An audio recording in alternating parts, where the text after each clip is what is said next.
The top 12 reasons to visit London in the United Kingdom.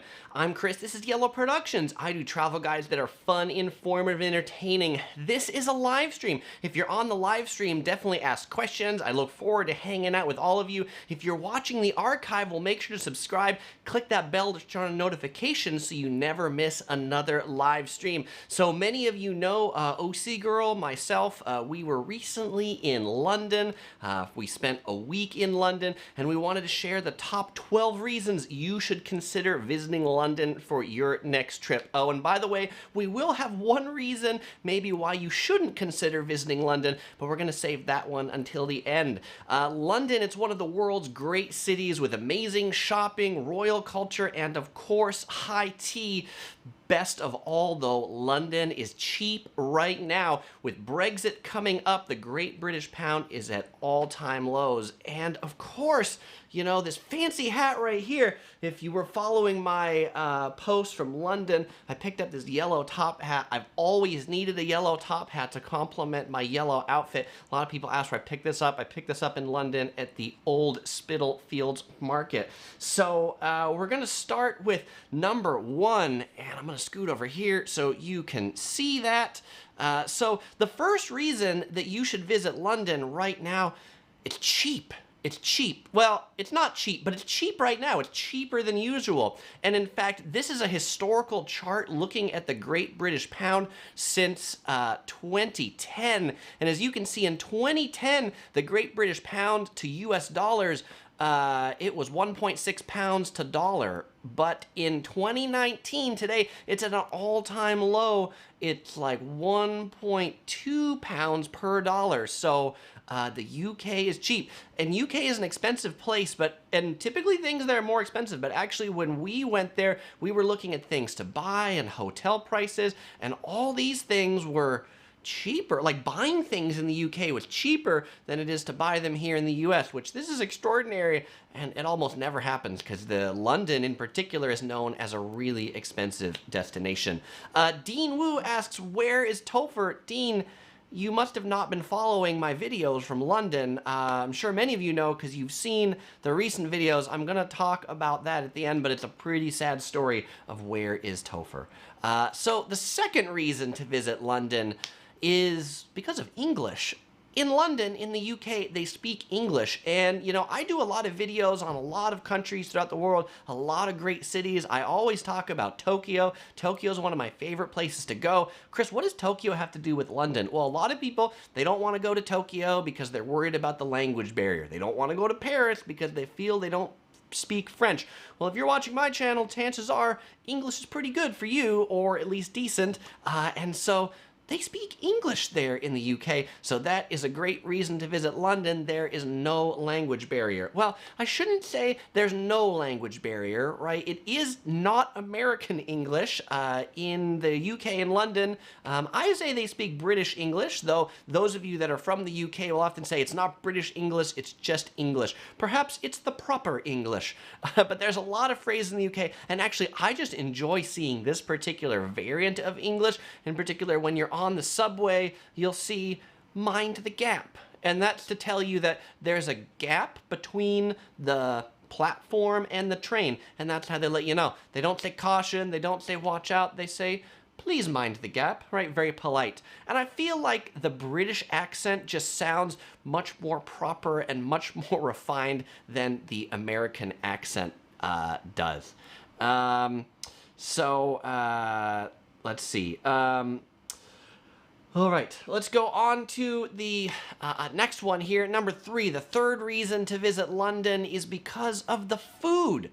The food in London, it's actually pretty good. London has a bad rap for having bad food. And I'm going to tell you, I think that's kind of, I mean, it's not completely true. Yes, there is bad food in London, and maybe British food in general isn't known as the best culinary cuisine around the world.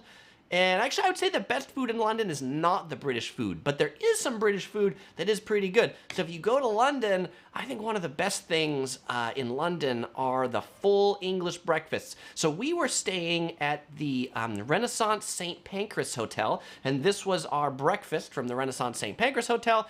On the buffet, it was a full English breakfast. What's a full English breakfast? A full English breakfast has typically eggs of some sort, beans, mushrooms, sausage, bacon, some kind of bread, toast. Here I've got some English muffins, I've got some pancakes. It'll often have blood sausage as well, and a lot of different varieties. But in London, they love their breakfast, and they do it well. You know, in a lot of places you'll find eggs are too runny, sausages are overcooked, the bacon's overcooked. But because they love their breakfast so much, it's all just cooked perfectly. So why is breakfast in London so big and so grand? Well, because in the old days in the UK, they typically just had 2 meals a day. They had breakfast and then they had supper. So if you only have 2 meals a day, breakfast has to be pretty big. So what else is good in London? Meat pies are pretty good right here. This is a meat pie. We actually didn't have this one in London. We had this in Oxford. But that's another great part about going to London. You can take day trips from London. Great train network. We spent a day in Oxford. We ate at this pub. I forget the name of the pub, but it is the pub where Bill Clinton, former US president, famously smoked marijuana but did not inhale. That's right. And at this pub, a couple of the British things, you can get a meat pie. So what's inside that pie? It was some beef short rib that was pretty tender with some gravy and some mashed potatoes. I find the mashed potatoes in London are always pretty good. And then peas. They love their peas. These are whole peas, but mushy peas, right? That's what you're looking for.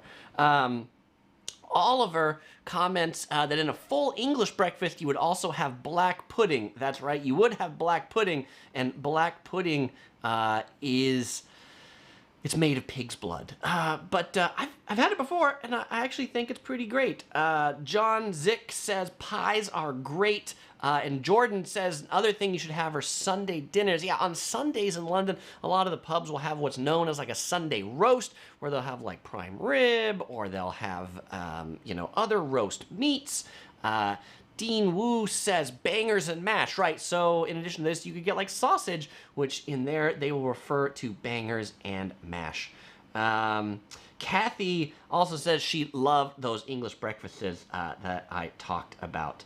And Kelly asks, did you get to the Regent Cafe in Westminster for breakfast, Chris? Kelly, because we were staying at the Renaissance, and as like a Marriott Elite member, our breakfast is free, we did not make it to the Regent Cafe for breakfast, because it's hard for us to pass up.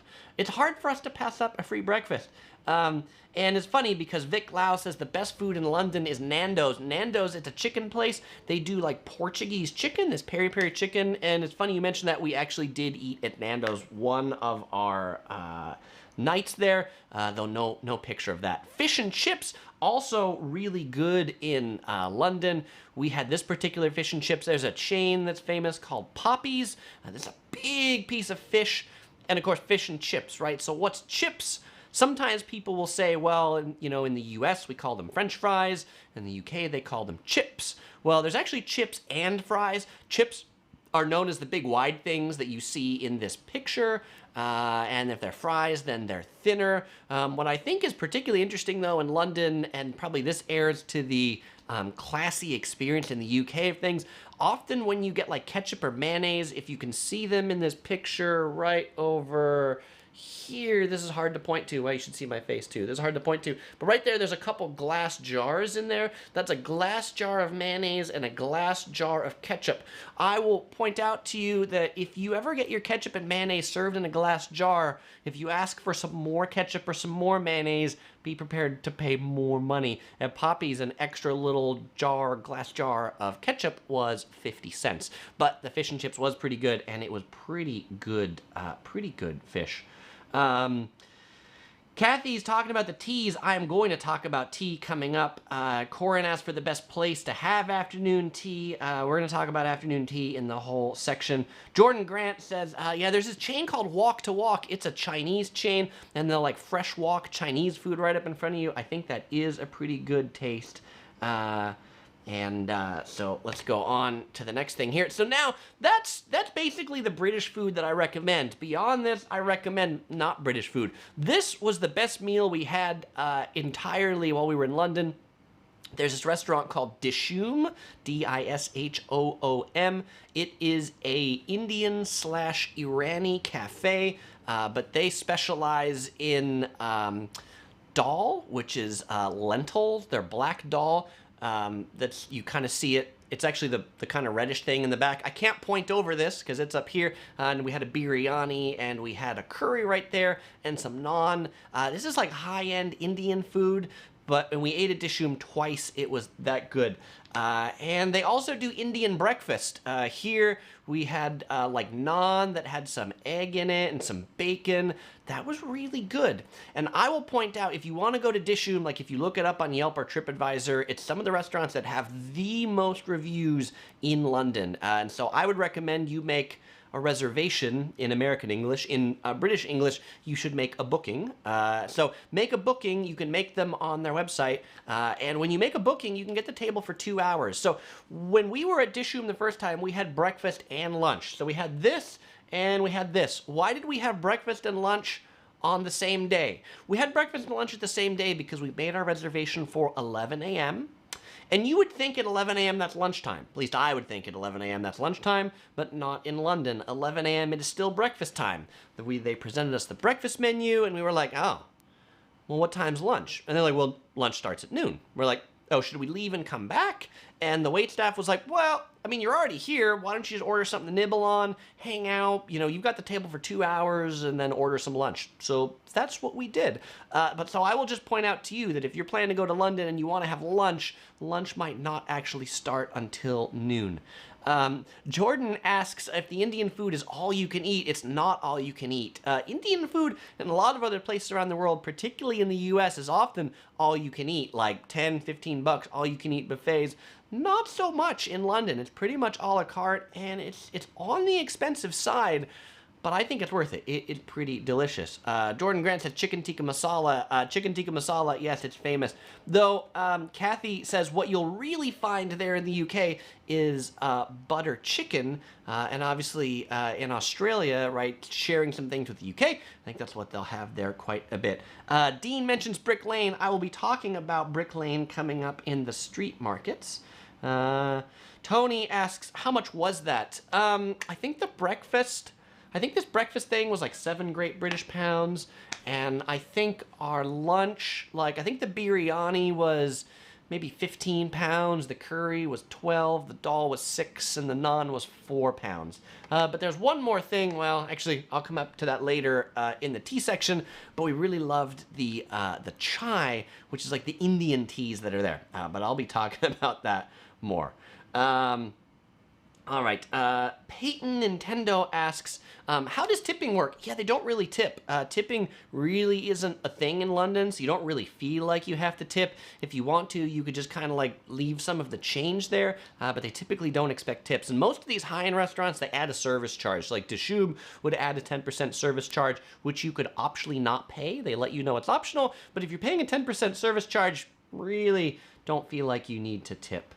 Chris559 asks, what airline do you recommend flying from LAX to Heathrow? We flew United. United Airlines has a direct flight from Los Angeles to Heathrow. I think it leaves at a good time, too. It left Los Angeles at like 6 p.m. and got into London sort of like 2 p.m., something like that. I don't like the flights that go, you know, and like get you into Heathrow at like 5 in the morning. That's pretty much a drag. So I'm kind of a United person, so that flight worked well for us. Jordan said he likes American Airlines, so it's up to you. Jordan asks if I drank alcohol. Stay tuned. I'll answer that question in a little bit. All right. So what else is really good? The Malaysian, Singaporean food's really good. There's a lot of cheap eats places that serve Malaysian and Singaporean dishes. Right here, this is a place called, it's like Roti King. It was near our hotel, near King's Cross in London. This is a laksa. Then there's a noodle dish there in the background. It was pretty good laksa, better than the laksa that we can find here around Los Angeles. Okay, so that was number 3. Number 4, the fourth reason to visit London is for the stories. There are just so many great stories that come from London and around London. In particular, what does this remind you of right here? This scene. What does this scene remind you of? Does this remind you of anything?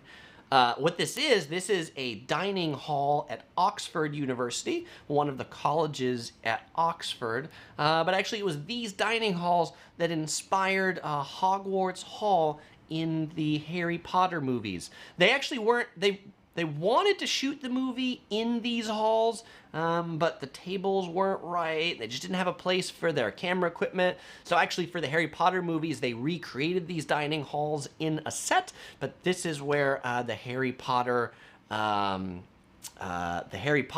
that hall scene in all the movies that you see comes from these right here. What's this? This is also at Oxford, but right next to this is where some things from Lord of the Rings were inspired. J.R.R. Tolkien, famous author for the Lord of the Rings, lived in Oxford, just outside of London. And the Eye of Sauron and the Tower of Mordor, there's this thing right next to this building that said when J.R.R. Tolkien was looking at those things, that inspired those things. Miguel says... yeah, a wizard, right. So Harry Potter, yeah, Kathy got it right, Michelle got it right, a lot of people said Harry Potter, very good. And actually, in King's Cross Station in London, they have like a Harry Potter, like 33 1/3 train track that you can take pictures of this thing, like Harry Potter and a Harry Potter gift shop. So it's pretty neat. So Paddington Bear right here, and this is the part where Topher was still with us, but Paddington Bear, if you're not familiar with the story of Paddington Bear, like another one of these like Winnie the Pooh type characters in London, Paddington Bear came from Peru and arrived at Paddington train station. This statue is in Paddington train station in London, where a family found him, adopted him, but he is a bear that loves to travel, and that's why Topher wanted to meet Paddington Bear. There's a Paddington Bear store. If you go in toy stores, you'll see Paddington Bear wherever. Alice in Wonderland comes from the UK. Actually, it was inspired in Oxford. Another great day trip from London. Some other people mentioned it, Sherlock Holmes right here. So Sherlock Holmes and 22 Baker Street. You can take a picture at 22 Baker Street. There's a Sherlock Holmes museum. This is at the Baker Street subway station. When you come out of the subway station, you'll find Sherlock Holmes right there. Yeah, there were a lot of comments about Paddington Station. That's where the Heathrow Express runs in. That's where you'll find that Paddington Bear. If you come into Heathrow Airport and you take the airport train into the city, it'll go into Paddington Station. Paddington Station is also, if you were taking day trips to Oxford or to Bath, you would take the trains out of Paddington Station. So it's a pretty significant station there in London. Jordan says, Madame Tussauds, yeah, it's a wax museum, which is near that Sherlock thing. We did not go to Madame Tussauds. We've been to the one in Las Vegas, but the lines for Madame Tussauds were like crazy. Abel asks if there are theme parks in London. I've not been to any. I think Central London's kind of an old place, so there wouldn't be any in the center. But I don't know. Are there any of you here that know of any great theme parks in London? I don't think there's any in Central London, at least. If there were, they'd be pretty far away. Kelly Watson comments that Paddington Station is fascinating to look at, especially the roof designed by an engineering legend, Isambard Kingdom Brunel. It is a really neat station, and it does have a really neat roof. It is one of those, I feel like, grand train stations. You feel like you're in a pretty neat place. And there was a comment earlier talking about the Eurostar train that's in the St. Pancras train station. If you like train stations, that's another really cool train station. AC asks, still no update on Topher. Unfortunately, not yet. I'll talk all about Topher as we get to the end. Dean wants to know if this is soda or a milkshake. It's iced tea. That's what that is. All right. Okay, so let's go on to the fifth reason to visit London. It's for the royal family. Royals. There's a ton of royalty in the UK. You know, royalty has kind of gone out of fad, kind of gone out of style in a lot of places in the world, but the royal family alive and well and part of British culture in London. You know, one of the neat things that people like to do, and I've done it before, is to go to Buckingham Palace and watch the changing of the guards. It's pretty neat. Takes about an hour. I'd highly recommend you do that if you've never seen it before. You can see that year-round. But if you go in the summer, and we went this time in the summer because we were there in August, you can actually go inside Buckingham Palace, inside the staterooms, because the Queen during the summer, she goes to Scotland, and so you can go through Buckingham Palace. It was like 20-some pounds. They don't let you take pictures or video inside.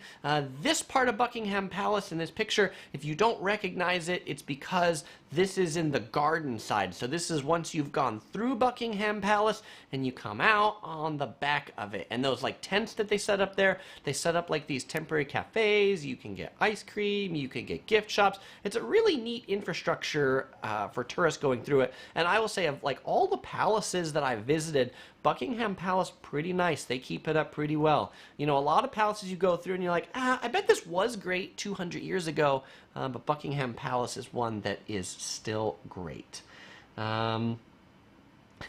Teen Woo says, tea, since I'm drinking iced tea, is very British. Ice, not so much. Right, they don't really like super cold drinks there, which is kind of rough for me, but that's why I like staying at Marriott's, because they always have ice. Jordan Grant says about the dungeons on the South Bank near the London Eye. You know, it's funny you mentioned the London Dungeon. Last time I was in London a year or two ago or something, I published a whole bunch of videos, and then the London Dungeon sent me an email and said, hey, Chris, why don't you come here and do a video? And I'm like, I don't live in London, so that's going to be very hard.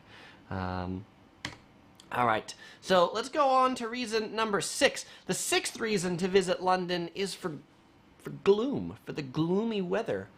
That's weird. Chris, why are you telling us to go to a city for gloomy weather? Well, you know, one of the reasons why we went to London in August, we said, well, we're going on travel. It's August, we're going someplace. We want to go someplace that isn't excruciatingly hot. You know, in most places in Europe, pretty darn hot. But London, not too hot. It's famously gloomy. Actually, the weather was quite nice when we were there. Actually, it was, on some days, it was kind of chilly. Had to wear a fleece, had to wear a jacket. In my Things to Know About London video, I say a similar thing where I say it never really gets that warm in London. And then, of course, there were some people that were like, Chris, I'm in London right now, and it's 40 degrees Celsius. Yes, there was a heat wave this year in London. Yes, there is global warming, so places are getting warmer. But in the realm of heat, London is still way cooler than, say, Rome or Naples or Paris or a lot of those places would be. You could go even cooler if you want to go up to Scotland, but I think that's a great reason to visit London, particularly in the summer, is you're generally not going to overheat there.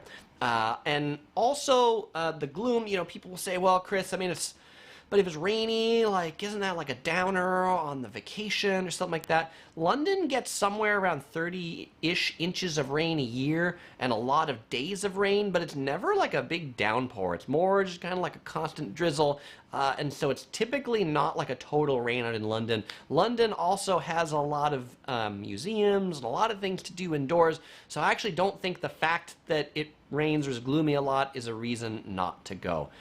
Miguel asks if the top hat kept my head warm. You know, it's funny. I didn't actually wear the top hat a lot in London because I felt like it might be too silly on the streets there. But it's keeping my head warm right now. So I don't know. What do you got? Do you guys like the top hat? Do you think there's a good look? Let me know. I mean, it's even got the little feathers over here, which I think is pretty cool. Funny story about this hat. When I was in London, when I did the last set of London videos a year or two ago, I went to this market that I bought the hat, which was Old Spitalfields Market, and I saw them selling these yellow hats, and I did a video of the Old Spitalfields Market. It's in my Best Food Markets video. If you want to watch that, it's in my London playlist, which is linked up in the description. But I went to shoot the video of the market. I shot the video, I had dinner, and then I went back to the stall that sold these things to ask how much they were, and they were closed. and I was sad. And then when OC Girl and I went back this year, we went to Old Spitalfields Market again, and lo and behold, there was still the yellow top hat. And I was like, I must have it, but I'm like, it must be too expensive. I think it was 35 pounds, so not as expensive as I thought it would be. You know, buying a nice good top hat like this, and it's a pretty nice top hat. It's even got some like insignia in it there, something like that. I feel like this would be, you know, $100 if you bought it at a nice hat store in the U.S. Miguel says, it's the best. Kathy says, I love the hat. That's awesome. Thank you for the feedback on the hat. Banana Fano Fulferi says, I find the taxis terrifying in London. Almost got into a wreck right out of the airport last time I was there. Oh, that's a bummer. Banana. Actually, I enjoy the taxis in London because I feel like the driver's actually professional and they know where they're going. I've never had an issue with the taxis in London.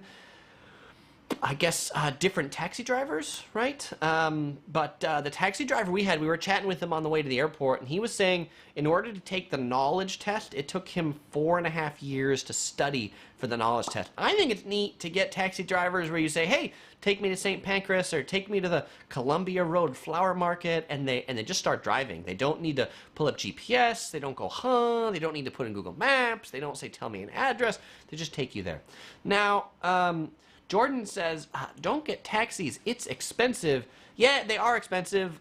We took the taxi from London Heathrow to our hotel, which was something like 70 pounds, 70 Great British pounds, which is about $100 US. I mean, the other options are to take the Heathrow Express into Paddington Station. I've done that before if I'm by myself. The tube goes to Heathrow Airport, so you can take the tube into the city. If you don't have much luggage, I think that's fine. But in my opinion, because there's so many thieves and pickpockets and things like that, riding the tube with a bunch of luggage and all that stuff just makes you a target. And so we just found the taxi to be a safer and more convenient option. Particularly when we were coming back with a lot of shopping goods, we had, 5 pieces of luggage. And so with that, public transportation really not a good option. And so we appreciated the door-to-door service in the taxi. Tim says, it's true, it takes 5+ years to become a taxi driver. That is a long time. Kay Gifford says, best credit card to bring. My opinion is the Chase Sapphire cards, like Visa is taken everywhere, and I like the Chase Sapphire cards because they don't have any foreign transaction fees. I used a Chase Sapphire Reserve card. Our whole time there was taken without any issues. I would recommend that you don't take any contactless credit cards, because actually contactless credit cards are prevalently used throughout the UK. If you do take it, make sure it's in like an RFID blocking wallet or an RFID blocking sleeve, because if you've watched my London scams video, people who brush up alongside of you to steal the RFID card is very prevalent in London, particularly because you can use contactless credit cards to tap in and out of the subway. Apple Pay is also alive and well in London, so you could use that as well. Vic Lau says he used Uber for half the price. Yeah, and we used Uber. Actually, no, we didn't use Uber because we ended up taking buses and the public transportation. I have used Uber before. I think Uber is great if you're places that like it isn't easy to get a taxi. I used it when I was taking a walk like around the zoo someplace. There weren't any taxis hanging around the zoo.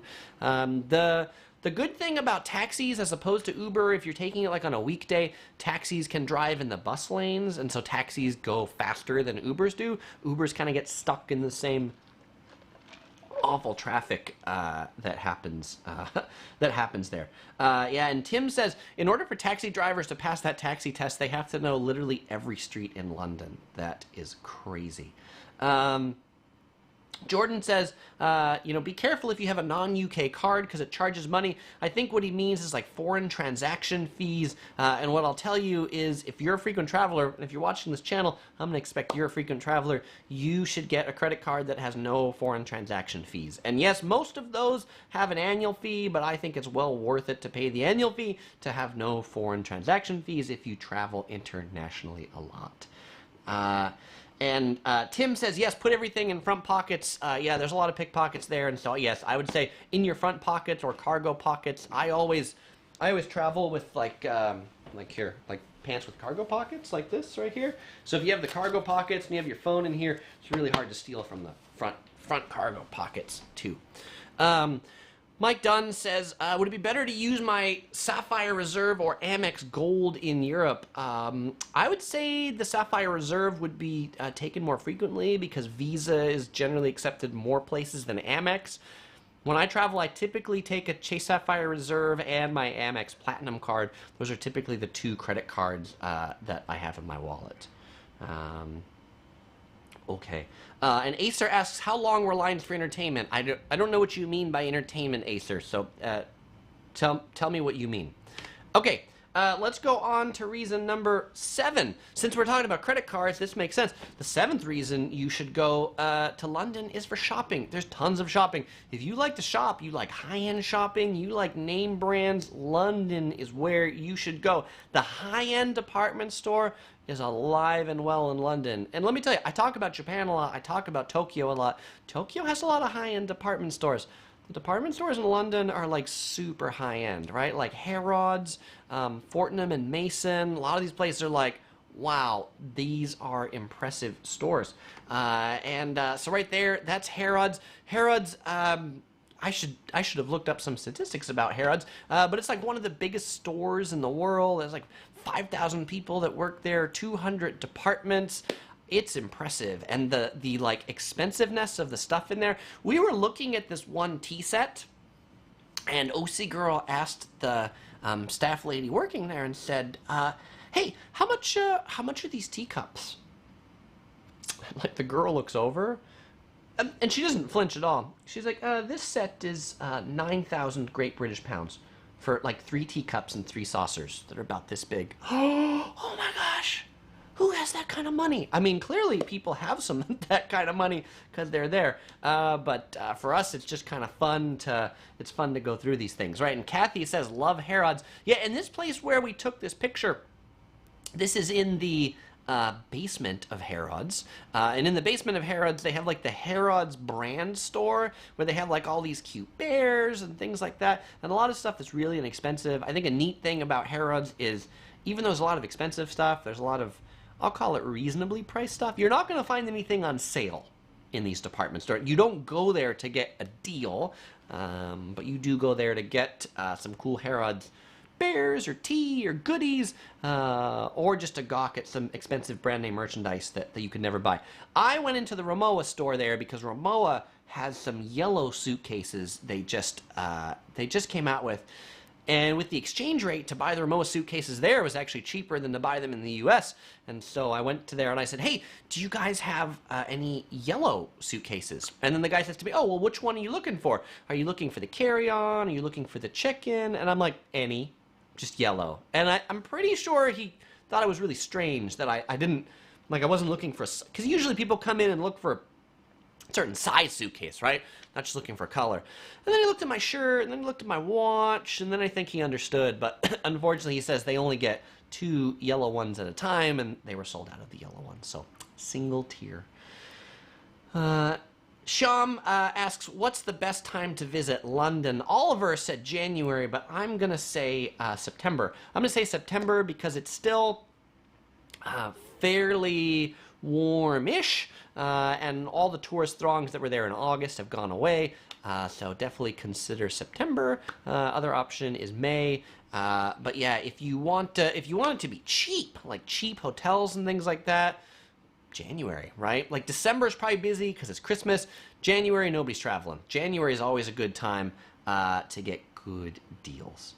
Mr. Annoying says, what's the best of all to shop? Yeah, and I think I sort of mentioned it, right? Oliver right there says Harrods. The other great department store is Selfridges, which Oliver says right there, if you want to know how that's spelled. And then Fortnum and Mason was a pretty neat one, too. Jordan asked if I've ever faced a problem with my reservation. Like, what kind of reservation? Like a hotel or things like that? I've never had any problems with hotel reservations. They always have it, unless I just make it poorly. Mr. Annoying Oof asked, what's the best time in summer? Maybe the beginning? Like June? All right. So, speaking of shops, I just thought this one was funny. TJ Maxx, it's like an American discount clothing store. So if you're looking for discount clothes, you'll find them all over London. But you notice, if you've ever shopped at TJ Maxx, you'll notice something slightly different about this. It's TK Maxx. TK Maxx, but pretty much the same place. All right, so a little different kind of shopping is street markets. London has a lot of street markets, a lot of different types of street markets, and I think the street markets are pretty neat in London because they're not just like swap meets that sell like junk or crap or things like that, but they sell like pretty unique goods, right? Like I got this at one of London's markets, and you wouldn't find this at a street market or a swap meet or things like that in the US. But so one of the first markets we visited was this one right here. This is the Columbia Road Flower Market. This is a street in London that turns into a flower market every Sunday. So if you like flowers, you can check this out. It totally felt like walking through something in a movie. It was pretty neat. Yeah, Kathy says we have TK Maxx in Australia. Interesting. I wonder what came first, TJ Maxx or TK Maxx, but it's the exact same store on the inside. Oh, and Daniel asks if Harrods had any pandas. We did not see any pandas at Harrods, though we did bring back a little bear from Harrods that says Harrods in his foot, but he's more of a teddy bear. Travel Explorer Click joined in, says, how's it going, Chris? Loving the live stream. Hey, thanks for joining, David. It was totally great hanging out with you a couple weeks ago, and I think many of you tuned in for our live stream over on the Travel Explorer Click channel. Okay, so after visiting the flower market, we also visited Brick Lane. So if you were doing markets and you wanted to combine a couple in a day, you could do this. You could visit Columbia Road, and then you can just walk over to Brick Lane.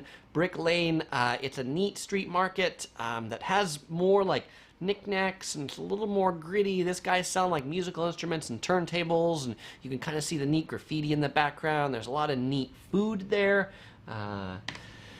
And then after Brick Lane, we went to Old Spitalfields Market. Like all three of these markets are in walking distance, and that's you can see right there. That's where I picked up this hat.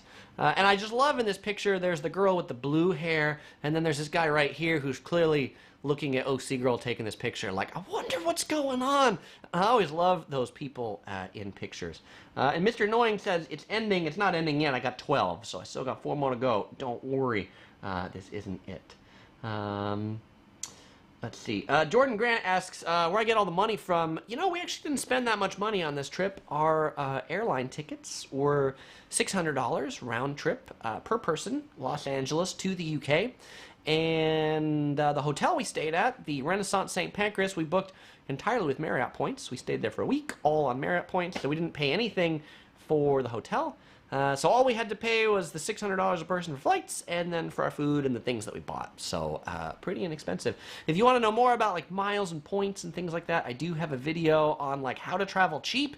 If you search for Yellow Productions how to travel cheap after this, you'll find that video. We talk all about miles and points, how to do that, so you don't have to spend a ton of money. Yeah, Dean says beware of the pickpocketing in Brick Lane. Beware of the pickpocketing everywhere, frankly. And we will talk more about that later. Rom says, I'm the one who lost their stuff in LA. Sorry, Rom, that sucks. It really does. I know how you feel. I really do. All right. So other great market, and people asked about this, and they asked if the hat came from here. Camden Market's one that I think is famous. We did not visit Camden Market on this trip. I visited Camden Market on the last trip. If you want to see more about Camden Market, it's in my video about the best street markets in London, in my playlist on London. You can see more about Camden Market, but it is like the biggest street market in London. It's a collection of a lot of different markets, but some of the markets, and like my favorite part about it is the stables market, where the market is actually in the old horse stables, the old royal horse stables. It's got these different levels. It's got lots of food. It's got really unique stores. And if you want to take the unique way of getting there, you can actually take like a boat along like the canal that runs there. So I think that's a pretty neat way to get there. Jake asks if you bargain at the street markets or pay fixed price. I I think generally pay fixed price. I didn't bargain. I didn't really see people bargaining. What is kind of funny in my scams video, and I've seen a lot of people who said this happened to them, are fake auctions at these street markets where you'll be walking by and you'll see people like bidding on something. They'll be like bidding on a Louis Vuitton purse, you know, 10 pounds, 20 pounds, 30 pounds. And you'll be like, wow, it's really cheap for this purse. And you'll be like, okay, 35 pounds. And guess what? It's sold to you because there was actually no auction. They were just trying to sucker you in to buy this purse for free. I will say the thing that you don't want to buy at the street markets are the designer goods. Right? If you see designer goods and somebody's selling on the street, probably not a real one. Wesley says, I lost my luggage one time. It sucks. Good thing my laptop was not in that luggage, or I would not be in the stream. I'm great to hear that, Wesley. Did the airline lose your luggage, or how did your luggage get lost? All right. So those are the markets. All right. So the 9th reason to visit London, and a lot of people were talking about this at the beginning, is for tea. For tea, of course. British love their tea. I'm drinking iced tea. They don't really drink iced tea there in London, but they have a lot of tea. And of course, there's people who say, well, you won't see any British people doing afternoon tea. I mean, you're right. A lot of the afternoon tea places in London, they're expensive, and so you won't. But I do think they like their tea in London. So this right here, where do we have this? This was at... this was at like a cafe in the crypt, or was this at Westminster Abbey? I don't know. There's a lot of like churches that have cafes in London, and so we would go to these churches. We'd kind of get our like afternoon snack. Here we've got like a Victoria sponge cake that has some jam in it, like some cream, and then over here we've got 2 scones with clotted cream and some jam, and the tea back there is Earl Grey tea. My favorite tea to get in London is always the Earl Grey tea. I just kind of like the taste of the Earl Grey.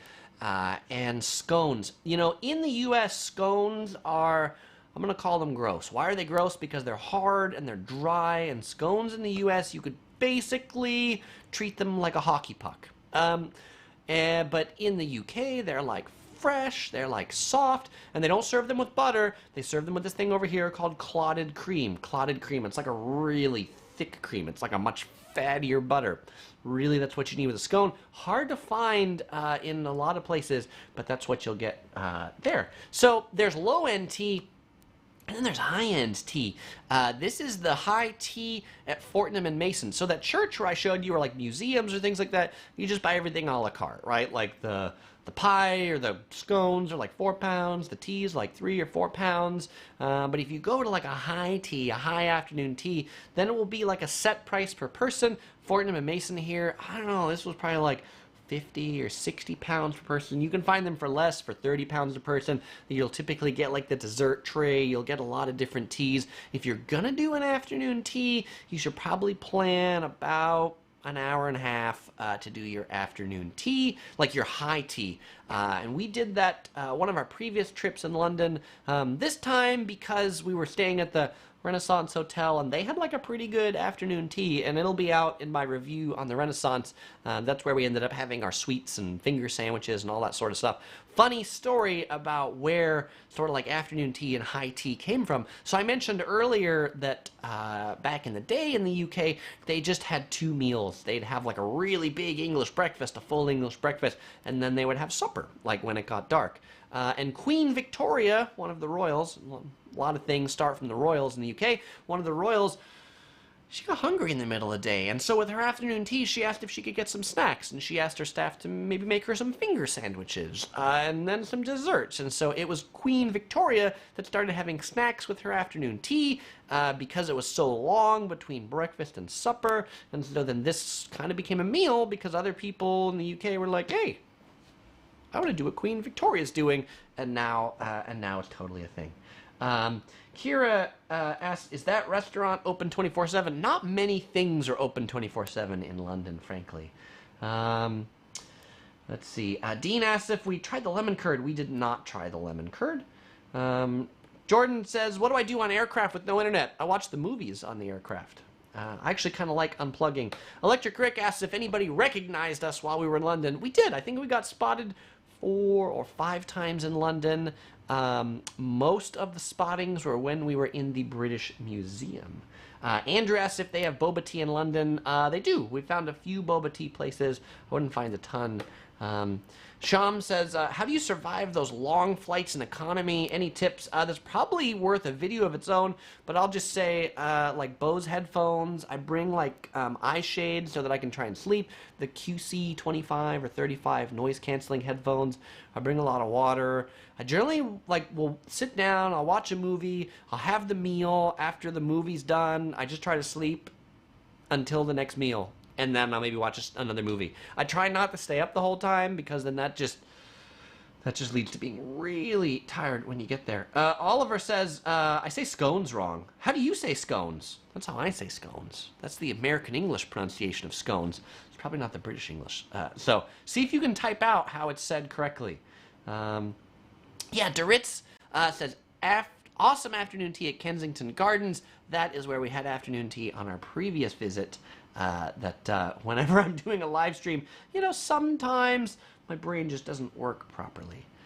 Jay Dizeets asks if I'll ever do traveling in Canada. Hope so, sometime. Roaming costs on cell phones. Yeah, so we bought SIM cards. London, you can buy lots of SIM cards. We went to a company called 3, like the number 3. It's one of the major cell phone providers there. I think it was like 20 pounds for like 12 gigabytes of data, unlimited cell phone service, so pretty expensive. If you got like an unlocked cell phone, just buy a SIM card. Okay.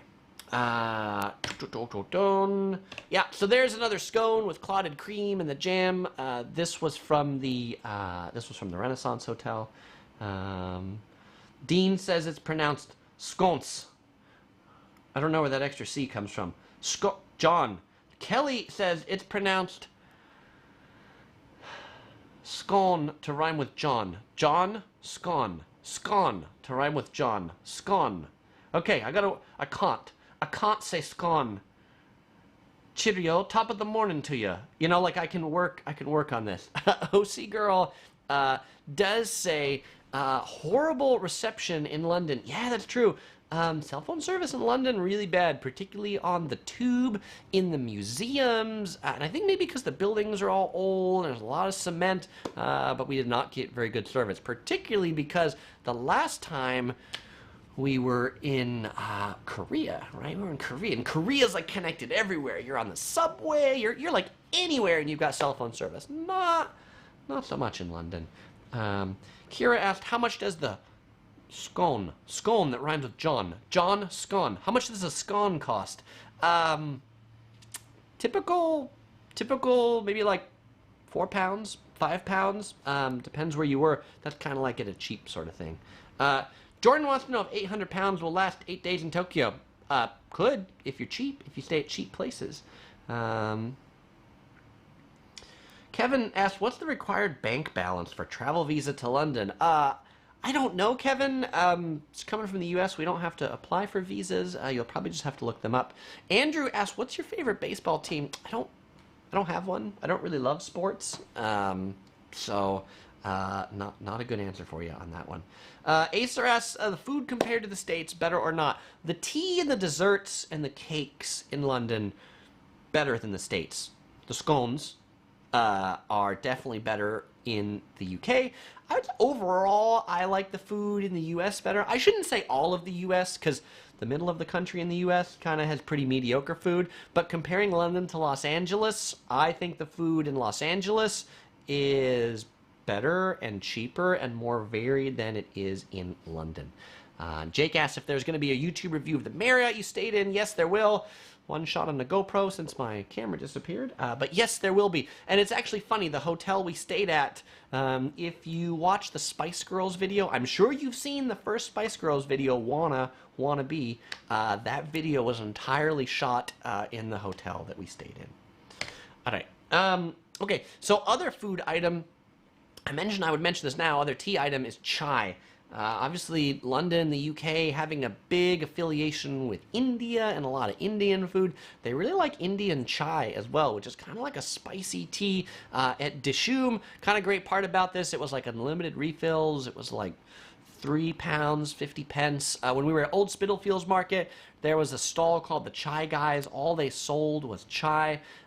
So definitely have the chai when you are in London. And somebody asked about alcohol. Do I drink alcohol? I had 2 beers while we were in London. I'm not really much of an alcohol drinker. I wouldn't really say I like alcohol that much. But you know the whole adage of when in Rome, do as the Romans do. So when we were in Oxford at that pub where Bill Clinton famously smoked marijuana but didn't inhale, we got a beer. And it was warm. It was not cold. I mean, it was cool, maybe, but definitely not cold. And I will say when I do drink beer, I like my beer to be cold. That's one good thing about getting it in Japan. It's like super cold, and I think I like maybe the whole like Asahi taste a bit better than the warm beer taste. You know, somebody who does like beer just joined in is Ben from Australia, Travel Man Podcast, and he says yes, he drinks with me, and I did have some beer in Australia, and I will say I liked the Australian beers better than the London beers because the beers were actually cold in London, so that was better. And so, Ben, I'm good. Thanks for joining in. Vic said, I'd love to see your review of Nando's. We did not do a review of Nando's, but maybe next time I'm in Washington, D.C., they also have Nando's. Maybe I can do a review of it there. Dean asks if I'm drinking sweetened or unsweetened tea. I always drink unsweetened tea. Sweetened tea kind of just makes me sick. It's so sweet. All right, so the 11th reason to visit London is for the museums. There are so many museums in London, and most of them are free. They're really great museums. They're like world-class museums. But I will say prepare for long lines in the museums. When we went to the British Museum, the lines to get into the British Museum, I think we waited in line for like 45 minutes to get into the British Museum, mostly because we had to clear security screening, particularly because it was the summer. It was really busy. So you can imagine world-class museum, free, makes them busy. But it's worth, like, it's totally worth the admission, right? It's free. You should visit some of these museums. This is the Victoria and Albert Museum, which was kind of a neat royal museum. Oh, I'm not going to get to Tube yet. So British Museum, Victoria and Albert Museum. The Tate Modern is a really interesting, neat museum. There's the Tate Britain. There's more museums than I could mention. So if you like museums, and frankly, even if you don't like museums, I would not consider myself a museum buff. But I enjoyed the museums in London, and particularly with all the rain in London. Like, if you're going to London for a few days, plan some museum stuff, and then when you have a rainy day, just, like, go do that stuff. Ray Racer says, I'm going to London and Scotland for 3 weeks. What is a good amount of pounds to bring with me? I've already paid for my room tours and travel. It's up to you. High-end, low-end. I bring an ATM card and take out money as I go. You know, is it one of you? Is it two of you? You like high end? You like low end? I'd say £100 a day on average, something like that, would get you through attractions and food and that sort of stuff. Probably more left over. You know, if you're buying $1,000 Burberry trench coats, then it's gonna cost you more. Ben says he loves the hat. Thanks, Ben. And Blood and Teeth Artwork says it's sharp as well. All right, thank you. Yeah, Jordan says some of the museums ask for a donation. A lot of them will ask for like £5 for a donation. So you can do that as well. So speaking of the hat, and it's giveaway time, I always give away something in these live streams. And what am I going to be giving away this time?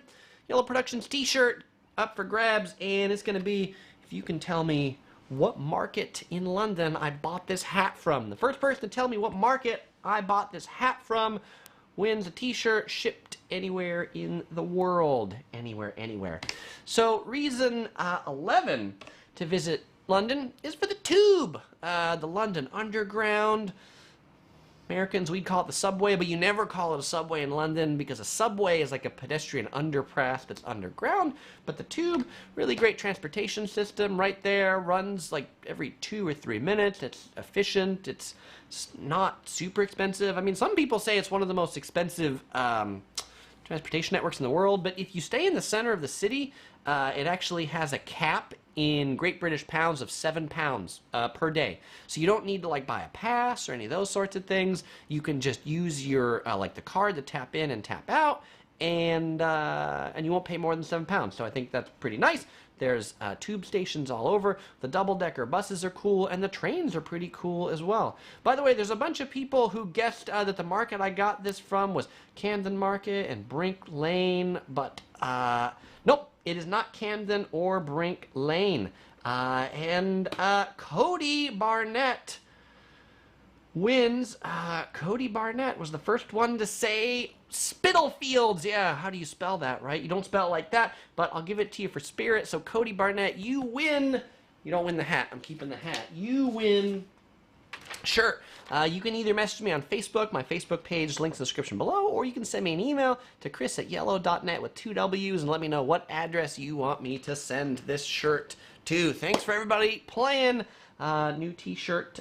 Another item up for grabs next live stream. But we're not done yet. We still got another number. I mentioned trains. This is the train we took to Oxford. It was really comfortable. You can get reserved seats ahead of time. I will tell you, if you are planning to take trains while you're in London, make sure to book them ahead of time. Like 2 months out, they'll be way cheaper than before. We were looking at maybe doing like the Eurostar from London to Paris. And if you book it 3 months out, it's £29 each way.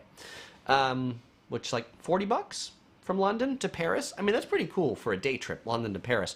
Now, when we look, because we didn't plan in advance, we were looking the day of or the day before, £169. Big difference between £169 or £29. All right, so reason number 12, for the theater district. There's a lot of theater in London, a lot of shows, so if you like theater, London, world-class destination for theater, and the street performers are really, really talented too. By the way, I mentioned I talk about Topher. This is kind of the sad part of this show. Many of you know, if you've seen my previous videos on London about I got robbed and I need your help. Fortunately, I was stolen from in London. We were having dinner at this restaurant called Mother Mash that was near Oxford Circus, right behind Hamley's, next to the street called Carnaby. It's like a meat pie place. We were seated right outside the restaurant, and my bag, it was like right next to me. We had like a bag from All Saints where we had some stuff in it, and it was a big bag. I put that next to me between me and the wall of this restaurant, and then I put my camera bag right on top of it. When the waitress came to take our order, she was apparently not looking at this bag, and when I went down to get Topher out after I placed my order, my bag was gone. And in that bag was my video camera, all my stuff, Topher, all those sorts of things. So sad to say Topher's no longer with us. As many of you know, if you've watched my other video where I need your help, is casting for the next Topher is open. We're going to open casting for Topher because, you know, people said, Chris, how many dogs do you think played Lassie, right? Like, or how many actors played James Bond? And the show must go on, so the show will go on. Topher's spirit, we expect, will be reincarnated about the end of October, and so casting for Topher is open through the end of October, and there have already been 2 submissions, which I've got them right back here, and Jenny from San Diego submitted this little angel panda right here. It's a panda with a heart that says, God cares about you, with 2 angel wings and a halo. Very cute, which is, it's very appropriate. Particularly one of the last pictures I took of Topher was at the London subway stop called Angel. Then Rob from Texas sent in this little guy right here. He's pretty cute. He's pretty small. So if you would like to send in a Topher for casting and be part of this channel, I would love it. The address to send that to is right here. It's Chris Rainey, 1180 Rosecrans Street, number 201, San Diego, California, 92106. As I get pandas in, I will be posting up their pictures so you can all see. And until October 30th, and maybe even beyond, they're all going to kind of hang out here and watch the live streams.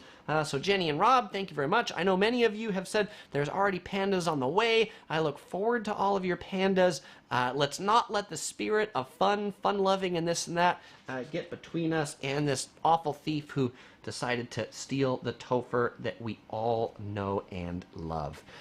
Kathy who is awesome, said, I've sent you my Adelaide Zoo panda. He's on his way from down under, Kathy. I look forward to meeting him and receiving him and welcoming here to the Yellow Production Studio. Jean asked why I chose the Renaissance over the Hyatt, Churchill, or Andaz. I picked the Renaissance because the lounge is really good, and it was right on that King's Cross station, which just has a ton of transportation going through it.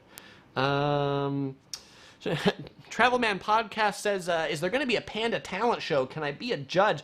I haven't really decided how we're going to pick the final Topher yet. It depends how many pandas show up, but there might be a panda talent show.